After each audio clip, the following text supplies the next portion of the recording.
உதாரணத்துக்கு தமிழ்நாட்டுல ஜிசிசி பாலிசின்னு ஒரு பாலிசி இருக்கு. இந்த பாலிசி தொழில்துறை அமைச்சராக அண்ணன் டிஆர்பி ராஜா அவர்கள் வந்த பிறகு எவால்வ் பண்ணப்பட்டு அறிவிக்கப்பட்ட பாலிசி. Global capability centre. இப்போ வந்து ஒரு மைக்ரோசாஃப்ட் இருக்கு, கூகுள் இருக்கு அப்படின்னா அவங்களுடைய பேக் அண்ட் ஆஃபீஸை வந்து குளோபல் கேப்பபிலிட்டி சென்டர்ங்கிற பேர்ல எஸ்டாப்ளிஷ் பண்ணுவாங்க. இந்தியாவிலேயே அதிகமான குளோபல் கேப்பபிலிட்டி சென்டர் பிரசன்ட்ல இருக்கிறது தமிழ்நாட்டில் தான். அந்த குளோபல் கேப்பபிலிட்டி சென்டர்ஸ் இன்னும் ஒரு ஆபீஸோட பேக் ஆஃபீஸ் அல்லது அதனுடைய ஹை எண்ட் ஆஃபீஸ் அப்படி புரிஞ்சுக்கலாம். ஓகே, அந்த இடத்த வந்து இன்னைக்கு இன்னும் அதிகப்படுத்தணுங்கிற நோக்கத்துல தான் GCC policy, global capability centre policy அப்படிங்கிறது வந்தது.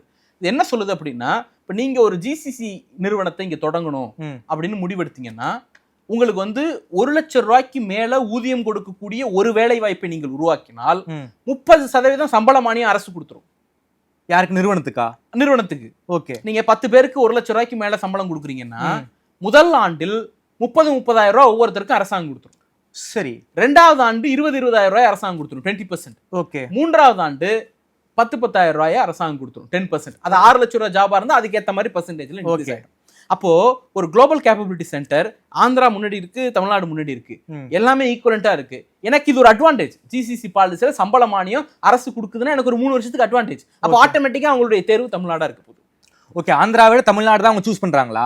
நீங்க ஒரு அட்வான்டேஜ் கொடுக்குறீங்க. ஓகே, ஃப்ரெண்ட்லியா, பிசினஸ் ஃப்ரெண்ட்லியா கன்வெர்ட் பண்றீங்க, அதனால அவங்க இங்க வர போறாங்க. ஓகே, இப்போ இன்னொன்னு, ஒரு குறிப்பிட்ட சம்பளத்துக்கு நிறுவனம் 80,000 ரூபாய் நிர்ணயிக்குதுன்னு வச்சுப்போம். 80,000 ரூபாய் நிர்ணயிச்சா அதுக்கு வந்து மானியம் கிடையாது. நீங்க 1 லட்சம் ரூபாய் நிர்ணயிச்சீங்கன்னா 30,000 ரூபாய் அரசு கொடுத்துரு போகுது. அப்போ ஆட்டோமேட்டிக்கா ஒரு ஸ்கில்லுக்கு இவங்க வேல்யூ ஆட் பண்றாங்க, தமிழ்நாடு கவர்மெண்ட் வேல்யூ ஆட் பண்றாங்க. அப்ப அந்த நிறுவனம் என்ன பண்ண போகுது? 80,000 ரூபாய் சம்பளம் கொடுக்கறதுக்கு பதிலா 1 லட்சம் ரூபாய் சம்பளம் கொடுக்க போகுது. சரி, இந்த வேலையை யார் கிராப் பண்ண போறா? தமிழ்நாட்டு இளைஞர்கள் கிராப் பண்ணணுங்கிறதுக்காகத்தான் ஏஐ ட்ரைனிங், எம்எல் ட்ரைனிங் இதை அரசு பள்ளியிலிருந்து வெளிவரக்கூடிய, அரசு கல்லூரியிலிருந்து வெளிவரக்கூடிய மாணவர்களுக்கு கொடுக்கணும்னு கூகுள் கூட ஒரு MOU யுஎஸ் போனப்போ போட்டோம். எதன் மூலமான நான் முதல்வன் திட்டத்தின், அது இப்போ ஆக்ஷன்ல வந்து நான் முதல்வன் திட்டத்தின் மூலமாக அது கொஞ்சம் கொஞ்சமாக ஏஐ ட்ரைனிங் கொடுக்கப்பட்டிருக்கிறது, ட்ரோன் டெக்னாலஜி ட்ரைனிங் கொடுக்கப்பட்டிருக்கிறது, மெஷின் லேர்னிங் ட்ரைனிங் கொடுக்கப்பட்டிருக்கிறது.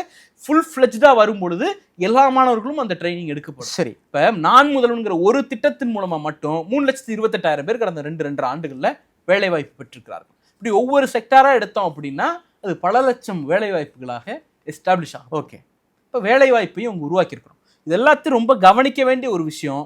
கடுமையான சேலஞ்சை தாண்டி தான் அதை நிறைவேற்றிருக்கு.